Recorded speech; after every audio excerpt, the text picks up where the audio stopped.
ആരൊക്കെ അറിയുന്നു?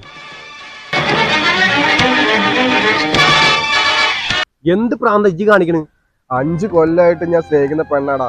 എന്നേക്കാളും നല്ല പണക്കാരനെ കണ്ടപ്പോ അവള് പോയി. പിന്നെ ഞാൻ ജീവിക്കണം. പരമ കഷ്ടം. ഒരു പെണ്ണിന് വേണ്ടി ജീവിതം കളയുക. അന്നൊക്കെ എന്താ വേണ്ടറിയോ? ഇതിന് വന്ന ഒരു പെണ്ണിന് വേണ്ടി ചാവല്ല വേണ്ടി. അവനേക്കായും വലിയ കാഴ്ചക്കാരനായിട്ട് മാറണം. എനിക്ക് ബിസിനസ് ചെയ്യാടാ, ഞാൻ ഷെയർ ചെയ്യാ. അന്റെ ഇപ്പൊ എന്തുണ്ടാവും? എന്റെ 70 ഉണ്ടാവും. 70,000 മതിനോ? 70,000 അല്ല. ആ പിന്നെ നോക്ക്, ഈ നേരെ നോക്ക്.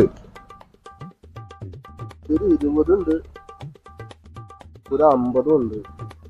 ഈ 70 റുപ്യ ആകുള്ളൂ 10-30 കൊല്ലായിട്ട്. ഈ ഒരു കാര്യം ചായ കുടിക്ക്. ചായ കൂടി കഴിഞ്ഞു കേട്ടോ. കഴിഞ്ഞോ? എന്റെ ആ സമ്പാദ്യല്ലേ കൊടുക്ക് പോയിട്ട്. തെറ്റ് എന്റെ ഭാഗത്താ. അന്നെ അവിടെ വിളിച്ചുകൊണ്ടിരാൻ പാടില്ലായിരുന്നു. ഈ 10-30 കൊല്ലം കൊണ്ട് 70 ഉറുപ്പിക കൊണ്ട് പെണ്ണ് വളയ്ക്കാൻ പോയി. ഇതൊക്കെ ചാവണം തന്നെയാണ്. പോയി ചാവണ തണ്ടി.